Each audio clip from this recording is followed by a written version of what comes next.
Hey, Thomas, welcome to the Awakened Heart podcast. Thanks for having me.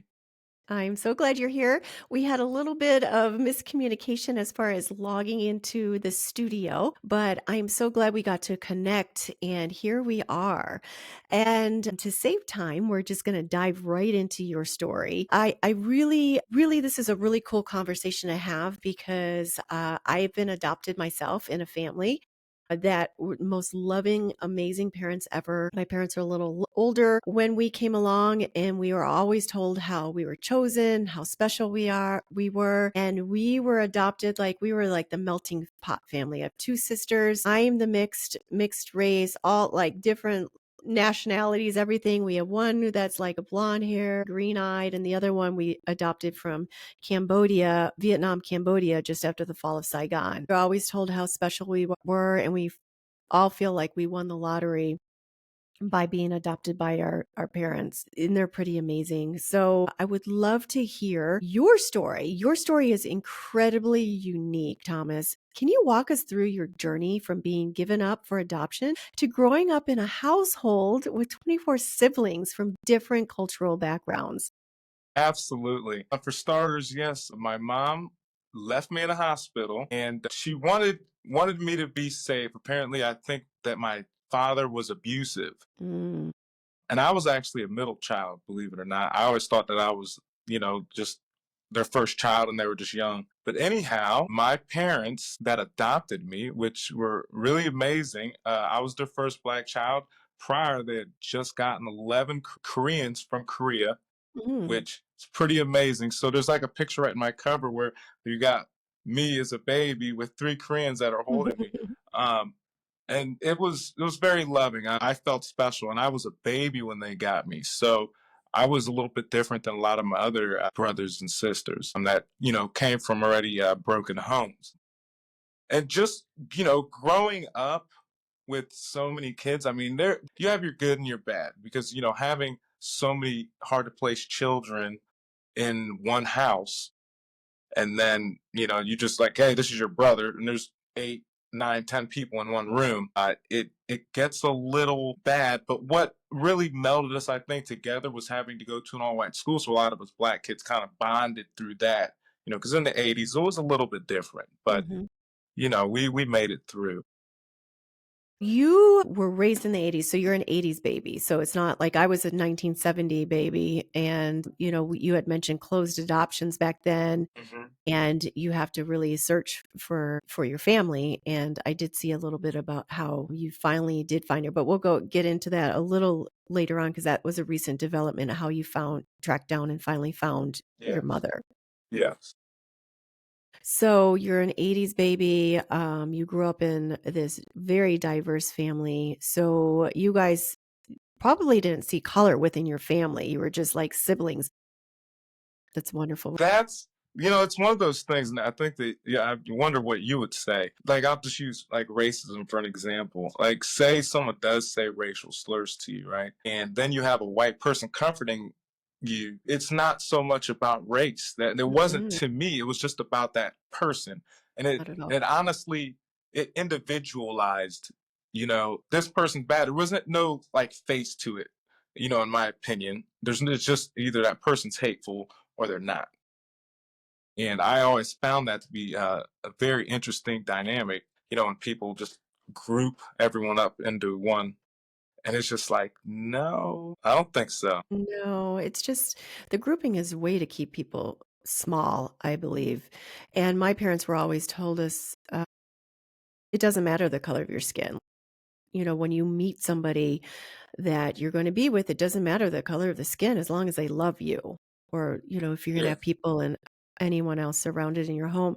And my parents got us, well, me especially, because I'm a mixed baby, and this was like 1970 in Detroit area. I mean, we lived in a suburb, but there was the race riots going on around that time. I think they had just happened maybe in the 60s or so. There was a lot of racial tensions, and they had that hope sign on their door where it was a black hand and a white hand, and they were coming together, and it was hope. W Very, very special to have that. So, your experience, what was it like growing up in a home with such diverse backgrounds? especially considering your own identity was not defined the way others might have expected? Well, inside the home, I loved it. Mhm. A lot of the issues came outside of the home when people ask questions Mhm. or you're made to feel like you're supposed to be something you're not, or someone says you're acting like something, you're trying to be like a white person or be like this. And it's just like, Dumbest thing. I Yeah. never understood how. I just think that those are people. I don't want to say closed mind, but if you don't know, if all your love, like if I was just around black people, I can see how they would talk. But if you get love from a white person and you have Korean brothers that you just, and they're all the Koreans were older than us. Mhm. Like I looked up to him. So, and you don't look at it as color. I always like to use an example. There's this policeman where I live now that would drive by, right? And the first time I saw, I was like, "Ah, is he looking at me? Like, what? We just moved into this area." And he kept driving by. And then one day he stopped and he talked to my child. And I'm like, "Ah, that's weird." And then every Sunday he would stop. And before you know it, it wasn't, you don't see the cop car, it's just the person. And that's kind of how I look at it. Like, you can, there's just more to us than even just that uniform or just my skin color or anything else like. Absolutely. So you're probably raised that you could be and do anything that you wanted to, and Yes. it just is all about your merit, your self-worth, and your effort. Everybody's like, there's no difference between the skin and the melanin in your skin. So you wrote your book, I Didn't Know I Was Black Until You Told Me, where you share powerful insights about race and identity. What inspired you to write the book, and what messages do you hope readers take away with it? Well, number one, I had started writing when I was 12. I kind of ran into a place of like really wanting to know, like, what, where am I from? Like, who made me? Why am I here? And I asked my mom, I'm like, hey, can you tell me some stuff about, my birth parents? And she just basically said, no, that she was young, she was in college, and she couldn't afford you. And after I wrote the book, I didn't find this out after I wrote the book, that I think that set something in me where I yearned then for them, because it was like it wasn't nothing bad. It wasn't like, I would talk to my other brothers and they came from abuse, neglect, all kinds of stuff. But that wasn't my story. So I didn't have the same rage and anger at them. So I was like, well, maybe one day they'll come get me. 'Cause you have to think, you are in a home full of 24 people. And although they were amazing people, think that unintended consequences come with having that many kids inside. So then I always felt like, I don't belong here, because I don't think that you can nurture 24 kids, troubled kids, at the same time. Uh, and so I always wanted to leave and find them. So when I was looking for them, I started keeping a journal. And I just would write, and like, one day I'm gonna write this book, and one day I'm gonna just tell them my story, and I can't wait to meet them, and one day I will. And even in like some depressing times, that's what like really kept me motivated to just keep living and just try to be the best person. Like I never got in trouble, like major trouble or Mhm. anything, and that's what really kept me on a straight and narrow to one day finally meet them. Mhm. And speaking of wanting to meet your parents, you finally got the birth certificate. You have this on your one of your YouTube videos, maybe it was your website, about the process and the text messages. And can you go through that journey? I don't want to give your story away, but can you tell me what happened when you got that I can't talk today, birth certificate, and then you were texting or talking with some people in the family, and then what you discovered? Can you lead us down through Yeah. that process? So when they did open up the adoption and you could, find, out who you are, I was I was kind of set back. So I had a friend that actually did it, and they let him know, like, hey, we gave you up for a reason. We don't want to talk to you. So I was kind of prepared for that. And then I kind of kept pushing it back. And then one day, my now wife, she sent it in. And then I got it back. And we immediately started Googling. And I started messaging people. And I was like, hey, I'm such and such. Do you know I was given up for adoption. And guys like, who is this? And I'm like, my name's Thomas Kirst. I was given up for adoption. Such and such is my mom. Where's she at? Where can I find her? And he was like, hold up. I'm talking to your sister right now. And it's like, I got a sister? So I'm Uh, like, what? I have a sister? Who? Tell her to call me. And then he's like, oh, I'm texting your brother now. Says, yeah, I got a brother. I'm like, what? And so I didn't realize that there's three of us. So we finally got on the phone, but in between that time, there was something that they said. She's like, yes, that was my aunt. Because I was talking to one of my cousins, yeah. and that stuck with me. I literally, I was like, what do you mean by was? So come to find out, she died already. I mean, big family.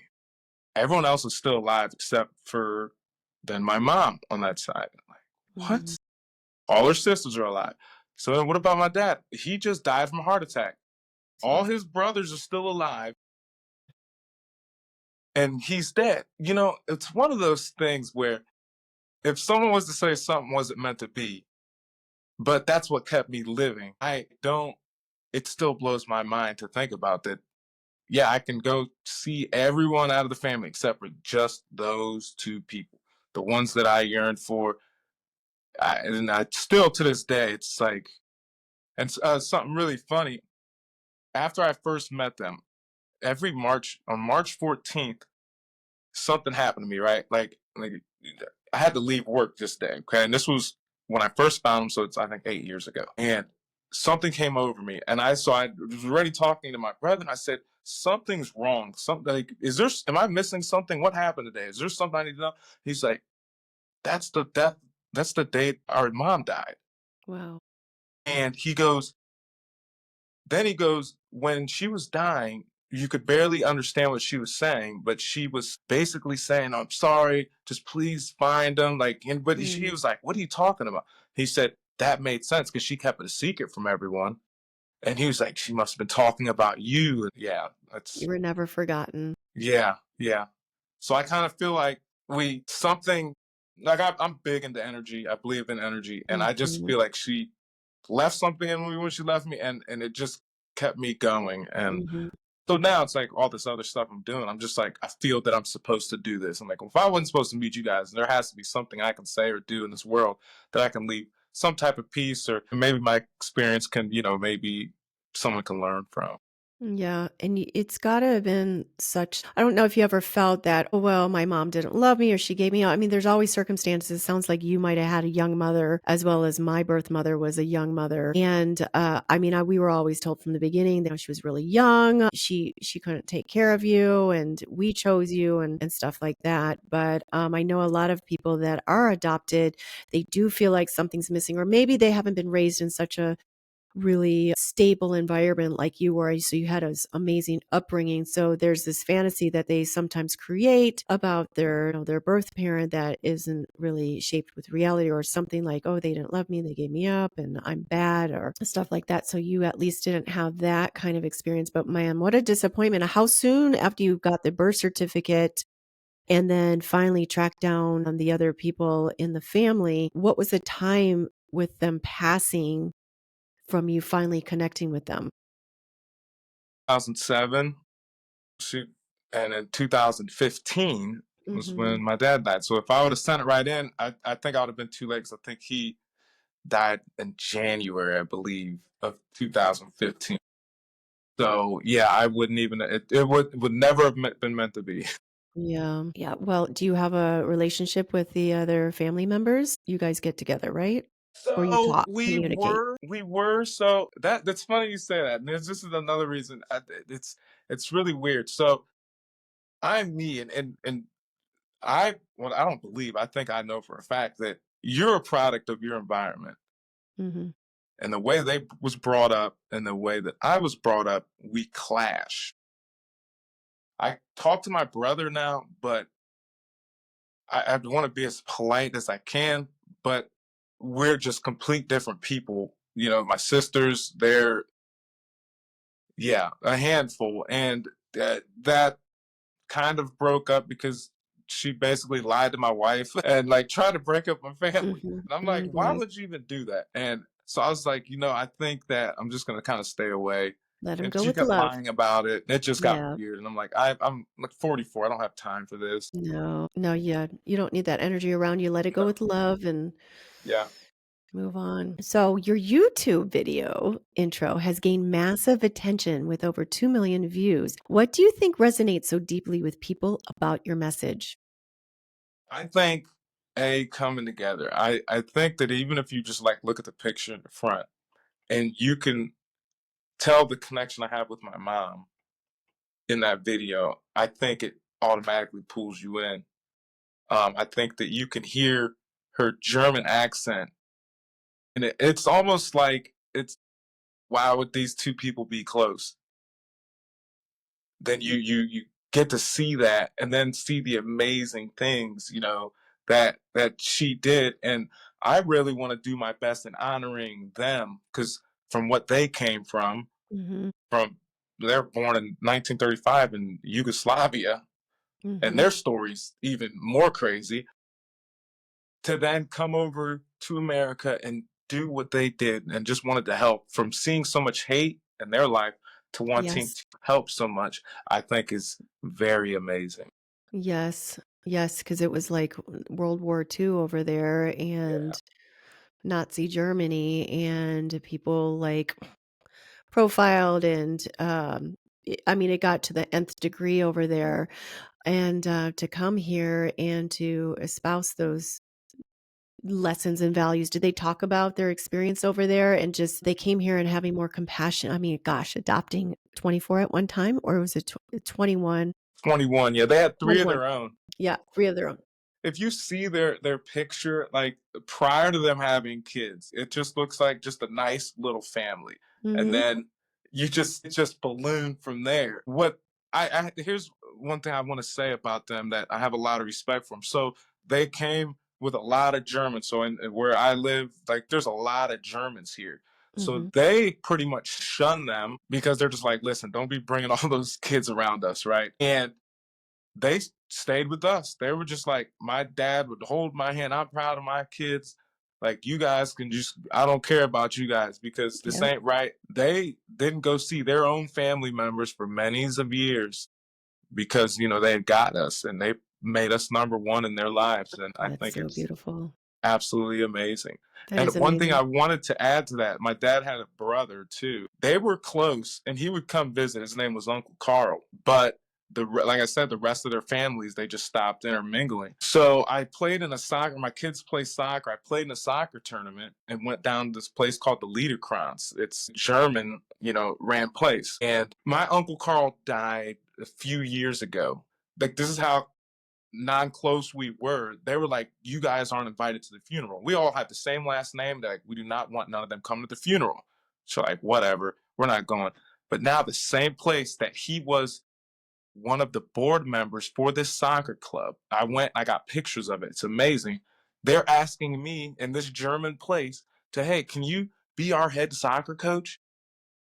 And I'm looking and they're just telling me their history. I'm like, that's my Uncle Carl.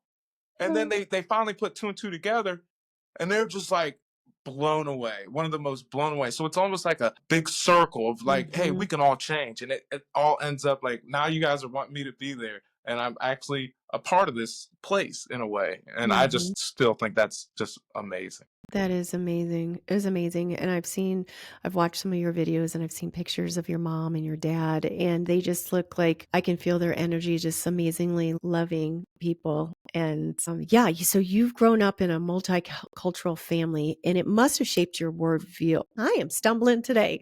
Okay. Growing up in a multicultural family must have shaped your worldview, obviously.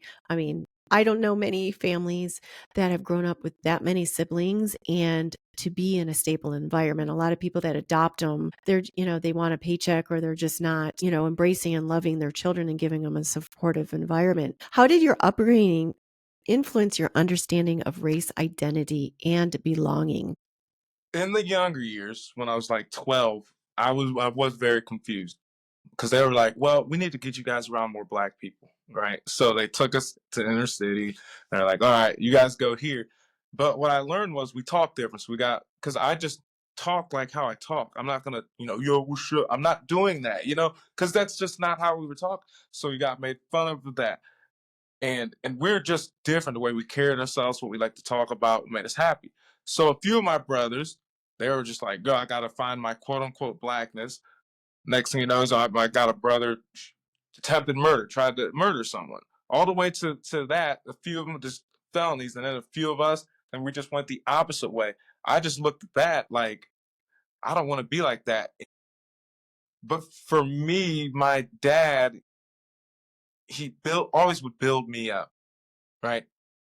Black is beautiful. I Mm. love you, son. Like I had the most loving dad, and they weren't like that. Germans are not like that. My dad was German. He's 1927 baby. Really? He was so loving. I wanted to marry my dad.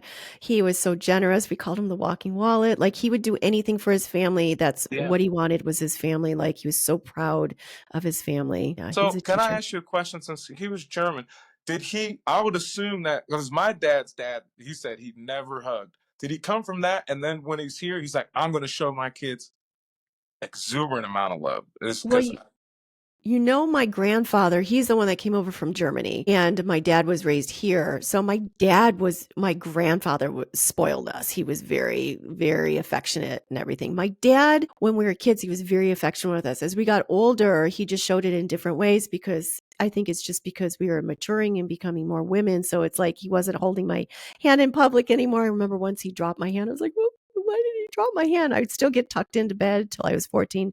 But yeah, we both, it's so funny how parallel we are. No, he was very loving. Maybe towards my mom, who was his soulmate. I don't think he was, outwardly as physically affectionate with her as he was with us. But it is juicy. He's not no longer with us. But yeah, you go on about your German dad, about how a lot of times, but he was just there. yeah. Just the work ethic. I see him Hmm. because when I was younger, I even remember when I was a baby. For some reason, my mom would let me stay up. They would like make a lot of the kids go to sleep. And he would get home at 10. So it'd be like 10 or get off at 10. He'd be home at 10:30. I'd still be up. My mom would always wait for him. I remember running back and forth on the couch when he'd pull in your dad's up. And it was Hmm. like our little family and those like late night moments. And they would have milk and I would watch how he would How like cut fun. his sandwich when he would get home and he would give me a piece and I just thought I was the most special. I slept in their bedroom like until I was like Mm. 11, but I was so extremely close because that was my safety net. Hmm. Those are the people that made me feel loved. And I think if it wasn't for that, I think I'd be a different person for sure. Mhm. Mhm. Yeah, because you're the sum of your parents. Like a lot of people's trauma, you go back to your childhood and what happened in your childhood is usually a lot of times it stems from the parents. And so you didn't have that. You had that safety net, which is such a beautiful thing to hear that. Absolutely. Well, just a few more questions. I know we have to make this a quick one because you have to go on another podcast right after this Yeah, one. always Busy busy. guy. Yeah. In your journey, you've learned not to let labels define you. How can others apply this lesson in their own lives, especially when it comes to overcoming stereotypes or assumptions about themselves? Well, again, I think there's something I call the black box. Actually, I don't know if you watched that video, but the stereotypes I think keeps you in a box. And I when I was like 18 to 20, I played into the stereotype and it closed so many doors. I realized it so quickly. I wanted to act like I was from the ghetto. I don't know why. It's still embarrassing. But when you play into that, when you can't just be openly yourself, you limit yourself. You limit the growth of your mind. You limit the growth of your soul.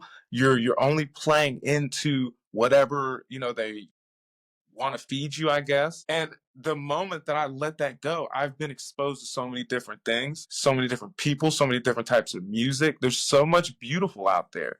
And if you kind of take a step out of the box, per se, I think that you can live a lovely, like grateful, gratitude filled life and with a smile. So, stepping outside of the box, like the black box, That's a good advice for people that might be struggling with their identity or their sense of belonging. And what advice, other advice might you give them based on your experiences and the lessons you've learned throughout your life? So step out of the black box. And is there something else you could tell somebody that might be struggling right now? Well, there's, I think, something in it, all of us, right? That motivates us. And sometimes, although there is negativity in the world, as down as you can feel from the negativity, is as high as you can go on the other side. And I know this because of just what I'm doing now.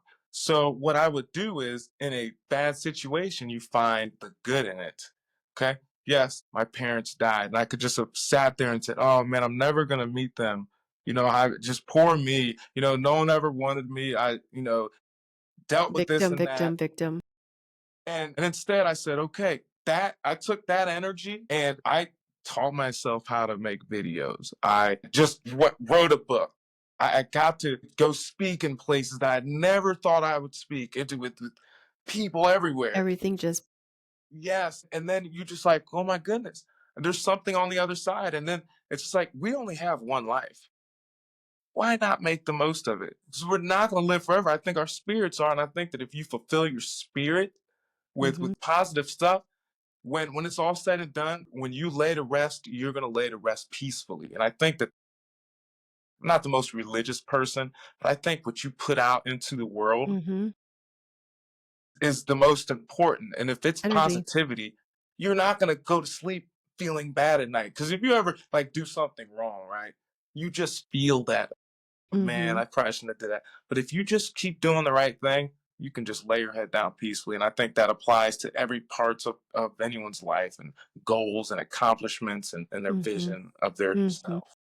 That is such a beautiful message. And I wrote something down that I just absolutely loved that it doesn't matter. I can't read my own writing. It happens. It doesn't matter what you are or what your past is. You can be part of the answer. Beautiful. Beautiful. I would love for my audience to know how to find you, your social. I know you have a YouTube page, and what is lighting you up right now? Do you have any projects? Right now, it's there's a Ohio State University. One of their professors rewrote my book, and so it's going to be professional because I literally just sat down and wrote it. So those are my own words, but it was rewritten from another perspective, and it's amazing. Mm, We're also I signing to a company, and they're going to take over some of my projects and start another for you. podcast. So, and you can find me author Thomas Kirst. I just Google that, and you'll see a lot of cool stuff. To me, I got some bad reviews right on my book, right? And this is exactly the type of person I am. And I look at that and I'm like, how can you like review my life and then tell me that it was bad, And that's the way I looked at it. I'm like, how can you Good for you. like whatever. But it makes me smile because I'm like, I'm glad that you have opinion. And then, or I could have looked at it and said, yeah, I didn't have the best life. So I'm glad you saw that as well. But yes, author Thomas Kirst, .com. I want to make that into a library. I'm trying to also, I have a couple new talents that I'm trying to bring. So I want different perspectives from people. And yeah, and that's about it for now. And then doors open every day, so I never know. I mean, tomorrow, it's, something amazing could happen. Yes. Yes, the unknown, being open to the unknown and stepping into it. Beautiful and wonderful. I have one more last question that I ask all my guests. I know you have to jump off. What does it mean for you to live with an awakened heart? That means peace. And what I mean by that's a great question. There was moments in my life where I was depressed. I wasn't always just this happy and confident. Okay, so I did go through a lot of mental turmoil, and being awakened from like despair, and being able to live like yeah. Like right now, I coach soccer. I would have never knew that I'd love. I have like 28 kids on two teams, and I love them all to death. And I was able to open my heart to all these kids. But living with an open heart means that no victim mentality.